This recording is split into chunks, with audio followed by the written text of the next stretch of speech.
mulher com espaço. A gente está precisando de voluntários para o trabalho das marmitas de domingo. Que dia que é? Mais? 29.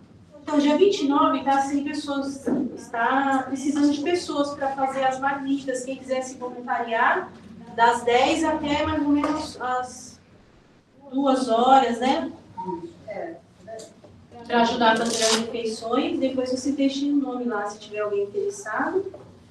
Trabalho da constelação, quem quiser participar, por favor, colocar o celular no QR Code, que você já cai no grupo, tá? Aí a Vera coordena esse trabalho, ela vai dar os maiores esclarecimentos. Hoje, já pode fazer? Pode fazer. Se manda aí. Não, como tá assim. Bom, o Evangelho da Noite está no livro de Lucas, no capítulo 19, do versículo de 5 a 10. Quando Jesus chegou àquele lugar, olhou para cima e disse: Zaqueu, desça depressa, porque hoje preciso ficar na sua casa. Então ele desceu rapidamente e o recebeu com alegria. Todo o povo viu isso e começou a se queixar. Ele se hospedou na casa de um pecador. Zaqueu, porém, levantou-se e disse ao Senhor: Olha, Senhor, darei a metade dos meus bens aos pobres. E se alguém que extorquir alguma coisa, devolverei 4 vezes mais. Jesus lhe disse: Hoje houve salvação nesta casa, porque este homem também é filho de Abraão. Pois o Filho do Homem veio para buscar e salvar o que estava perdido.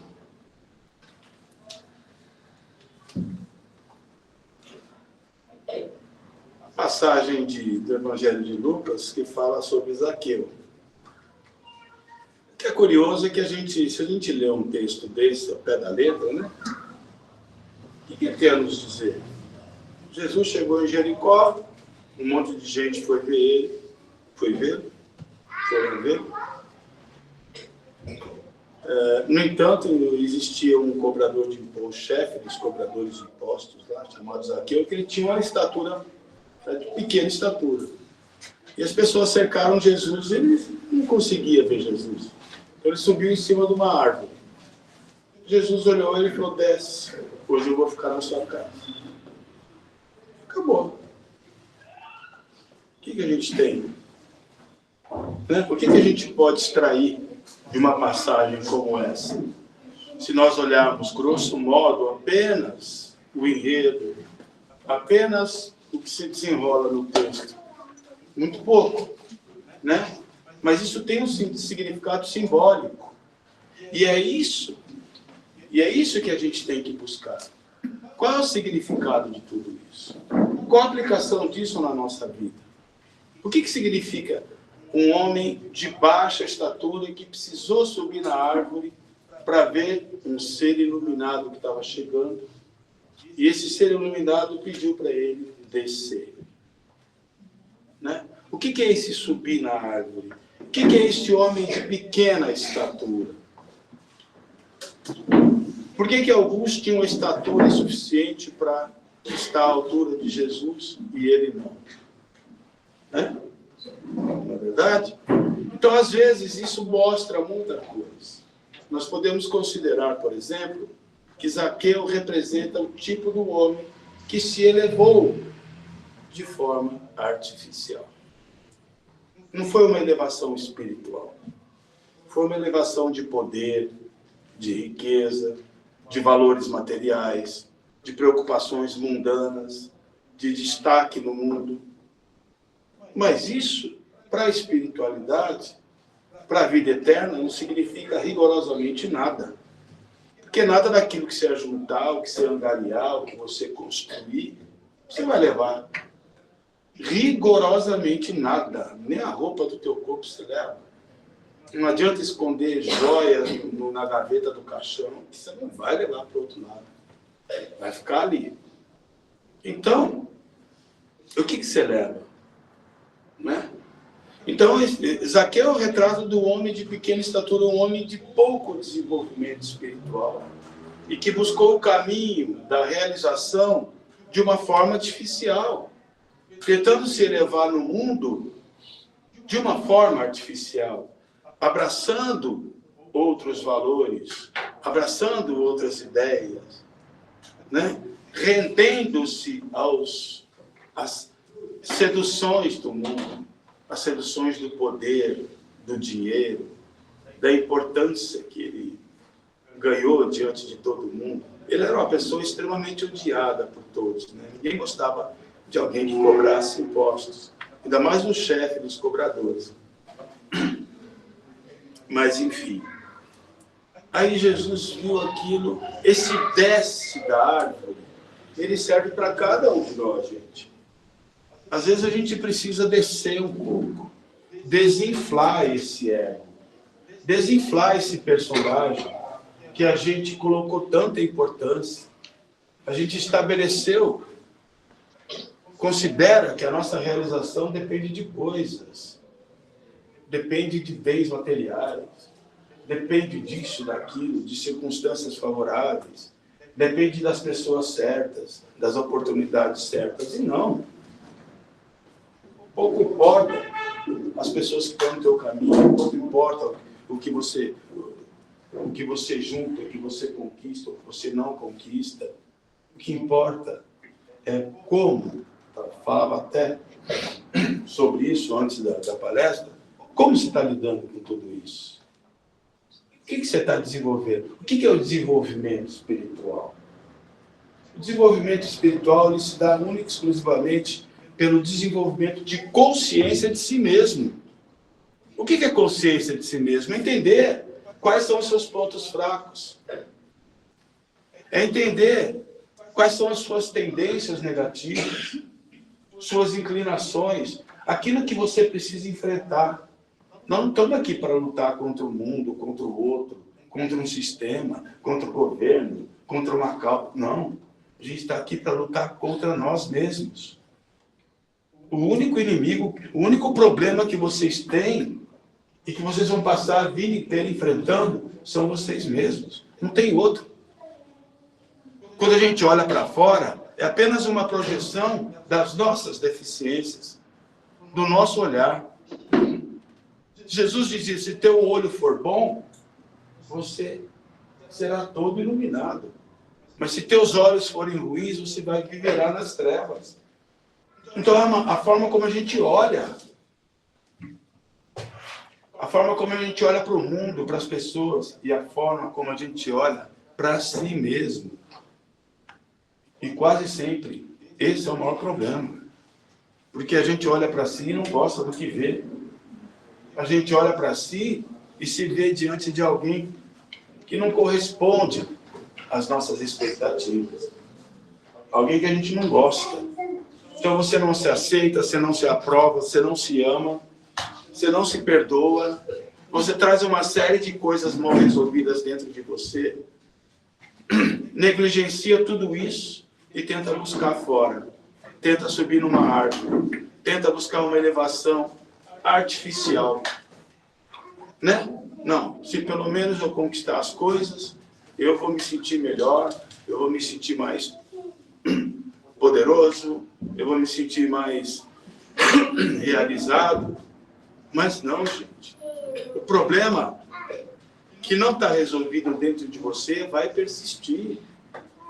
E você vai estar em diálogo constante com ele. Você vai estar em diálogo constante com as suas angústias, com seus medos, com o seu passado. Em diálogo constante com as suas limitações, com as suas tendências, com os seus vícios, com aquilo que você não domina, com aquilo que te escraviza, com aquilo que toma as rédeas do teu ser e te conduz. E você, por não olhar para si, por não desenvolver consciência de si mesmo, apenas se rende e se entrega àquilo. E aí vive uma vida assim, uma vida na total escuridão, no abismo de si mesmo. Então esse descer da árvore representa muito essa luz está chegando em Jericó, né, que nós chamamos de Jesus, essa luz existe dentro de cada um de nós. Todos nós temos essa condição crística. Só precisamos despertar isso. Então não se trata de aprender, desenvolver, não. Se trata de desaprender, desconstruir, de se livrar, de romper padrões, limites, limitações, coisas que você construiu, crenças principalmente. Quando a gente fala de crença, nós estamos falando de uma palavra que ela tem uma curva semântica gigantesca, que representa muita coisa. Crença não é só acreditar em Deus. Crença é tudo aquilo que você acredita. O que você acredita a respeito de si mesmo? O que você acredita do mundo? O que você acredita do outro? Qual a crença que você tem? Então, tudo isso é a fonte de toda a problemática que envolve o ser humano. Está naquilo que ele acredita. Não adianta a pessoa tentar prosperar se ela tem uma crença ali de não merecimento, por exemplo. Se ela se julga não merecedora, como é que essa pessoa vai prosperar? Não vai. Como é que a pessoa vai não atrair relacionamentos tóxicos, pessoas que vão fazê-la trazer sofrimento na vida dela, se dentro dela existe uma crença de que ela merece sofrer? Por não se perdoar, por trazer dentro de si questões mal resolvidas, quase sempre de outras vidas. Então, há muito que nós precisamos expandir no nosso conhecimento e no nosso entendimento da nossa natureza. Há muito que investigar, gente, para a gente começar a entender que toda a vida, tudo se articula em torno desse eu. Todo o universo se articula. Olha a importância de cada um de vocês. Todo o universo se articula ao redor de vocês, ao redor de cada um de nós. Porque somos nós que construímos esse universo. Sem nós ele não existe. Sem a consciência não existe universo, não existe nada. Então, ser consciente não é pouco. O que vocês acham que vocês são, sendo conscientes? Isso é algo divino. E essa consciência ela é eterna. Ela sempre vai existir. Não vai deixar de existir a consciência. Você é consciência. Aliás, nos ensinamentos, né, do hinduísmo, eles chamam que existem 3 atributos que compõem o ser, que é a existência, consciência e bem-aventurança. Existência porque você vai sempre existir. Existência faz parte, é sobre você. Consciência porque você vai ter sempre consciência.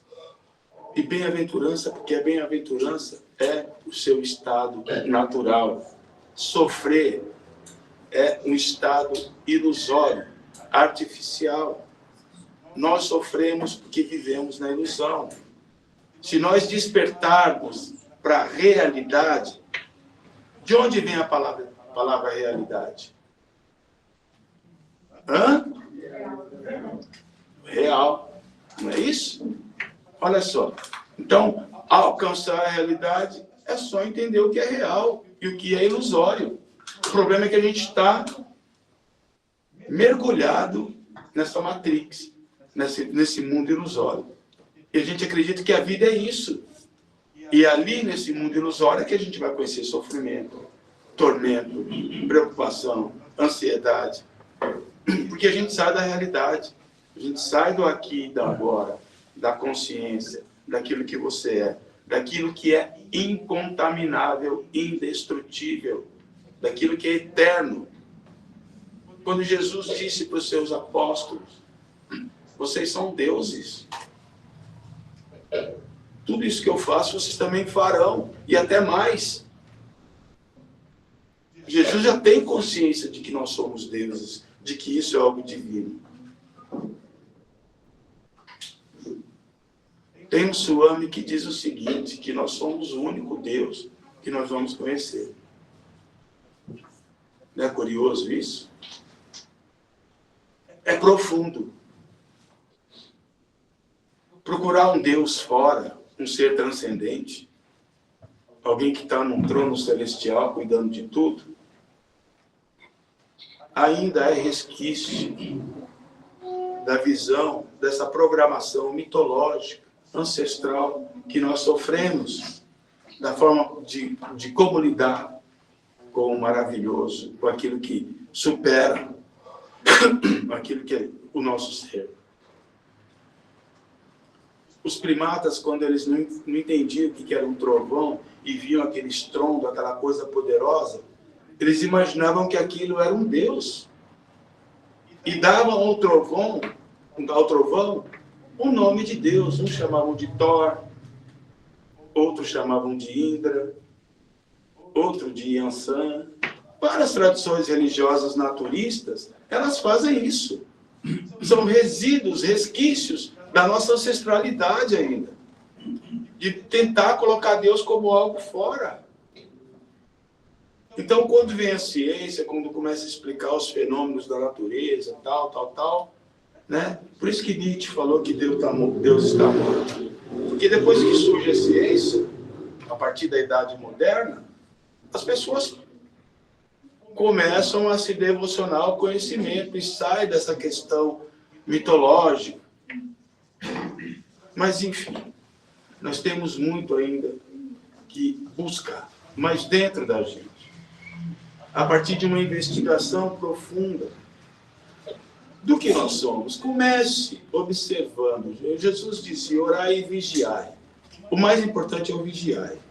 O vigiai diz respeito a este olhar que você tem que ter sobre si mesmo. Não é vigiar o vizinho, não é vigiar o colega de trabalho, não. É vigiar você mesmo. E essa vigilância diz respeito a algum olhar atento sobre as suas tendências, sobre as suas inclinações, sobre os seus sentimentos, suas emoções. Por que determinada pessoa fez determinada coisa e isso me irritou?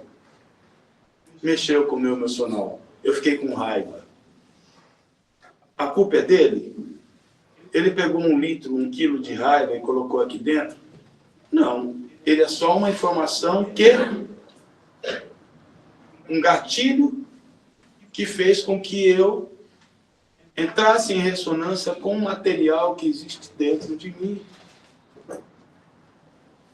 Um conteúdo psicológico qualquer, de uma questão mal resolvida do passado, da infância, da adolescência, de outra vida. E ele se comportou exatamente da forma como se comportaram comigo em determinado momento do passado, e aquilo criou uma conexão, uma ressonância, e eu manifestei essa emoção. Então, por que Deus coloca essas pessoas no nosso caminho? É para a gente estar diante o tempo todo daquilo que está mal resolvido dentro da gente e precisa ser enfrentado. Quando Jesus dizia o seguinte, amai os vossos inimigos. Vocês acham que ele estava jogando palavras ao vento? Não, porque os inimigos são justamente aqueles que conseguem acionar os nossos instintos mais primitivos. Tudo aquilo que está mal resolvido dentro da gente vem à tona. Então eles são verdadeiros aliados nossos. Eles funcionam como psicopompos, como diz a psicologia, né? Como um elo. Eles se conectam com tudo isso, e isso vem aí você começa a olhar para você e fala, poxa, eu tive uma determinada reação, por quê? Preciso enfrentar isso. Preciso olhar para isso. Preciso lidar com isso. Preciso tirar a intensidade disso dentro de mim. A importância. Então existem tratamentos. A casa aqui oferece tratamentos justamente para isso, né? Mas você pode procurar um terapeuta, pode procurar. Existem várias técnicas. O importante é buscar. é observar que tem algo em você que não está legal, que não está funcionando, que isso está enraizado dentro de você. Diz respeito às suas fragilidades, a tudo aquilo que você precisa resolver. Então, não adianta procurar culpados fora no mundo, não. O processo de você desenvolver a sua espiritualidade é esse. É olhar para si. É olhar para o próprio umbigo. Isso não é egoísmo. Esse é o egoísmo do bem, viu, gente? Esse é o egoísmo do bem. O egoísmo quando você deixa de se preocupar com o mundo, com os outros, com tudo, com o que está ao teu redor, e observa de que maneira você está reagindo a tudo isso. Quais as suas dificuldades.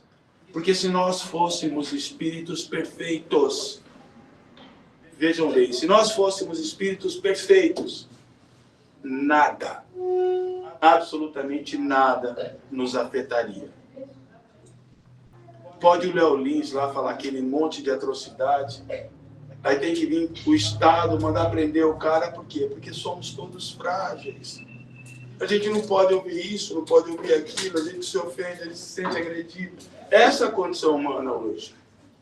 Se ele dissesse isso não representasse rigorosamente nada, ele mudaria o texto. Né? Mas ele percebe, como a maioria dos comediantes, ou, enfim, quem quer. Isso existe, acontece para mostrar o quanto a gente ainda é afetável. E se você se afeta com qualquer coisa, o problema é seu, não é da coisa em si. Spinoza falava da coisa em si. Ele estava dizendo justamente isso, da importância que a gente dá para essas coisas. Então, quando o problema está em você, é sempre sobre você. Tudo começa, acontece e termina dentro de você. Todo sofrimento, ele nasce, ele acontece, e ele vai se dissolver dentro de você. Não tem nada a ver com o mundo lá fora. Tá certo, gente?